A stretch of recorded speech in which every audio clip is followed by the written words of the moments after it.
DIY is what I did with this. It's a e-bike that I built myself specifically for the traveling that I'm doing. I don't know if anybody knows that or not, but I'm just going to give a little bit of info about the bike and why I did what I did on the bike. We can start on the front end with the front tire. When I'm traveling, sometimes I take a train, and the requirements to be on the train is to have a 2-inch tire.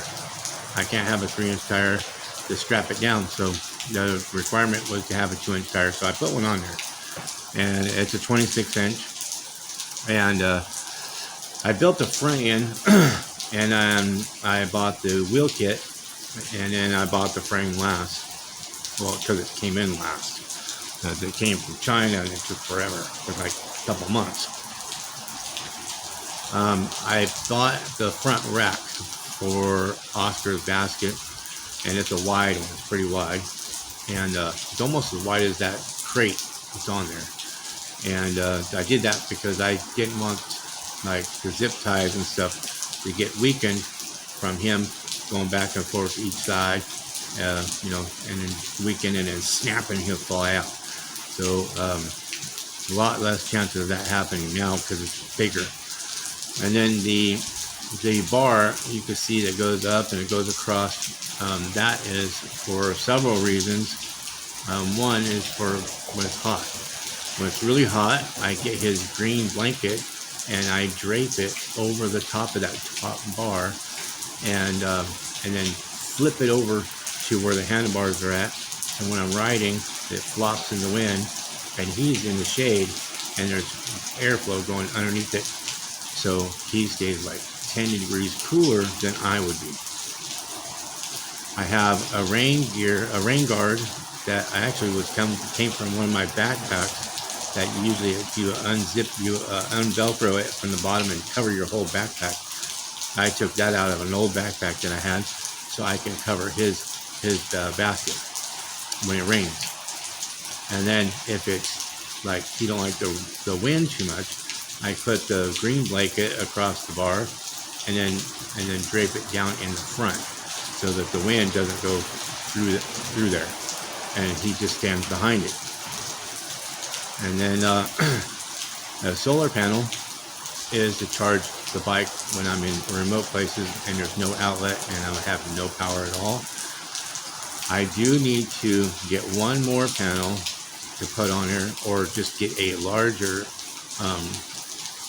wattage panel.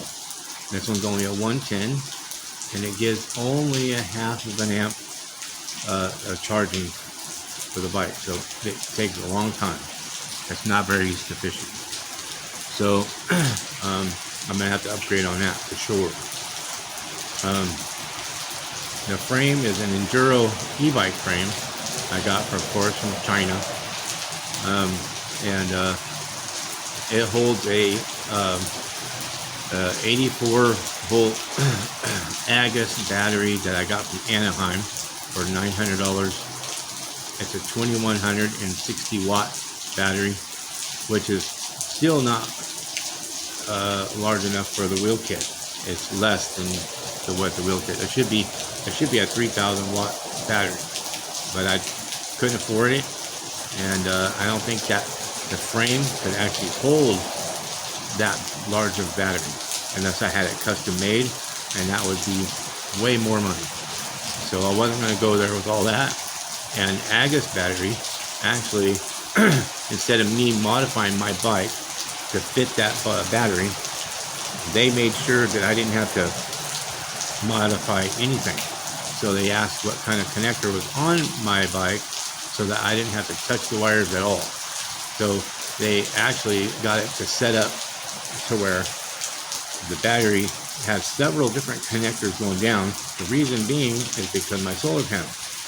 They wanted to make sure that my solar panel, okay, so let me say it differently, because the piece of the wire that goes from the bike to the battery, a piece of one of those connectors, you take it off and you can connect it to the solar panel to connect to the controller and to the battery, so that way I don't have to modify nothing. So I take a piece off the bike, put it on the panel, and it'll go to the controller and then back to the battery, so that the controller, you can charge this bike. The controller converts it from watts to volts. My bike is a 72 volt, my battery is an 84 volt. So I get a lot of amp hours. My amp hours on that one, I believe, is 30 amp hours. So you have to do like times the voltage and watts to make the amp hours. So I think it's a 30. But anyhow, the thing I don't like is the shock.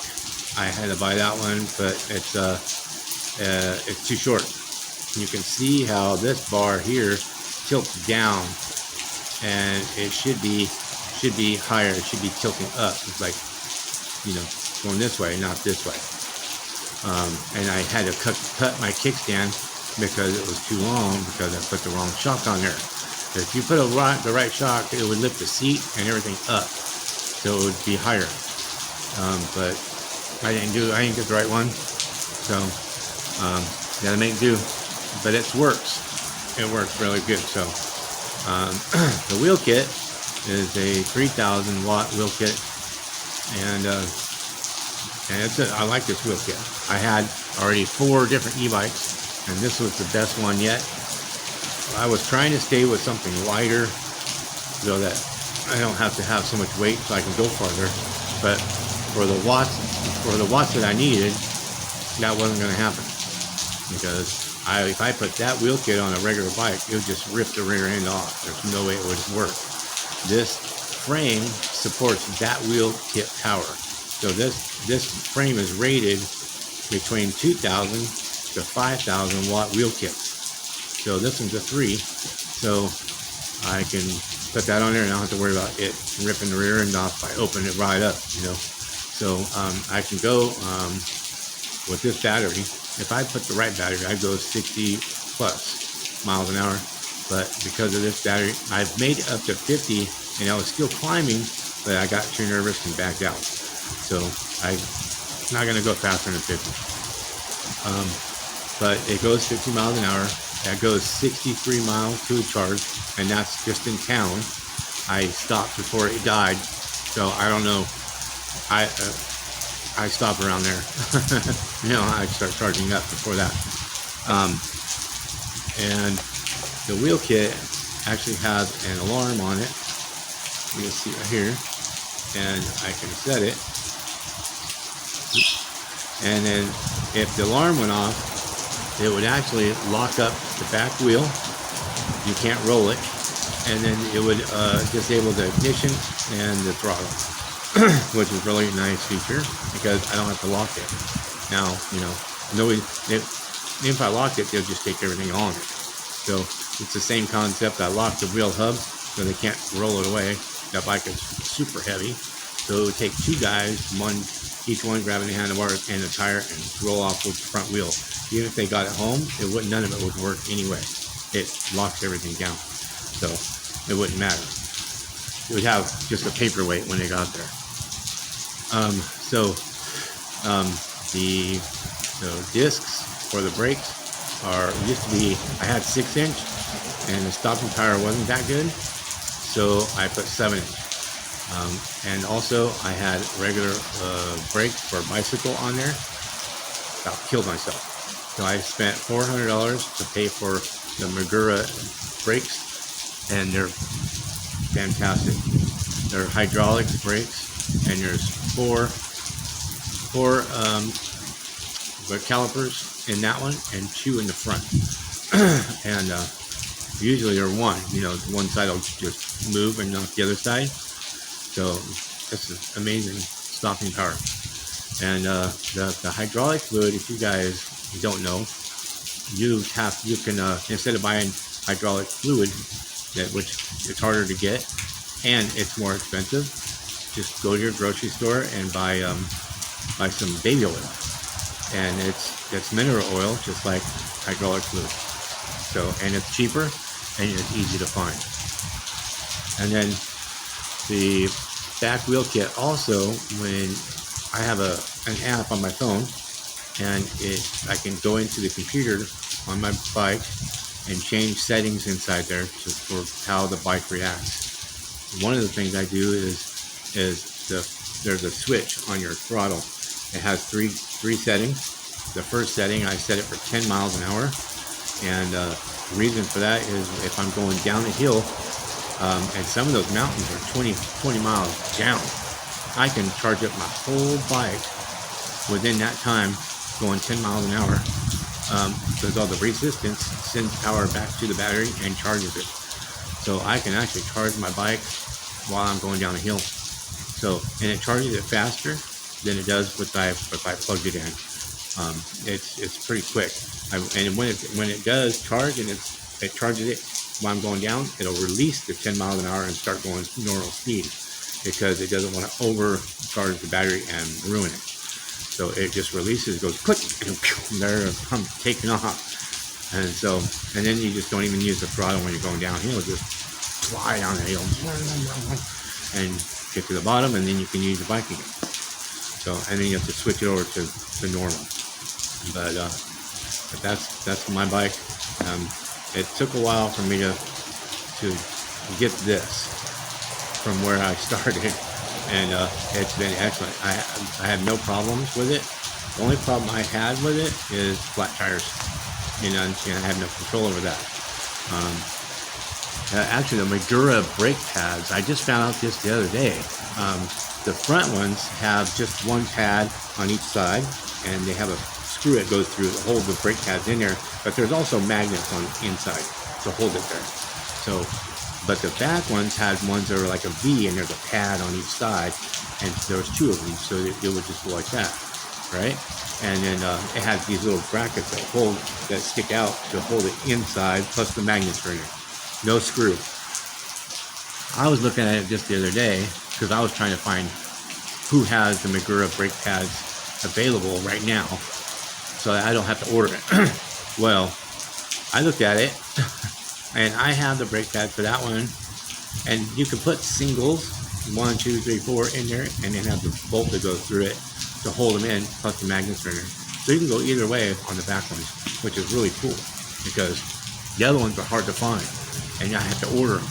But now that I know the singles, I have those in my bag right now. I had like, I don't know, a few sets of them for the front.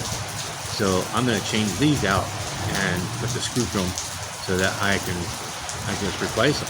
You know, it'd be easier because everybody has those other ones that are on the front of my bike, and I'm not using the other ones anymore, and they're smaller too, the pads. So I'm going to change it to the singles. So I'll have 4 singles in the back and then 2 singles in the front. I think it'd be way better, because the back ones, once they wear down enough, sometimes they slide out because those arms come out, and it's like, this is the brake caliper and this is the brake pad. It's the more you use, and it just slides right down, and then you have to go back there with a screwdriver and try to get them out. But now I know you can use the other ones. Oh yeah, I'm gonna put the screw to it so it'll just slide back and forth and won't fall out. So those are pretty nice. So, but that's my bike right there, and I'm proud of it. It took a lot of work. That's a lot of money right there putting into that bike, and it got us all the way to Lake Tahoe and all the way back around to Death Valley and Vegas and Area 51, Route 66. It was a blast. Now we're heading to Florida. Whenever this junk stops. This is ridiculous. Look at that. Flooded over there. Oscar's over here sleeping all day. So, yeah, I'm done with this mess. Done. So, ooh, it was cold. I keep heating up water for my coffee. Oh, man. Telling you what. My toes are starting to get cold. I have to put my other pair of socks on. And probably get my full mask on. Man, I'm telling you.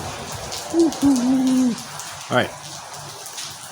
That's my do-it-yourself e-bike.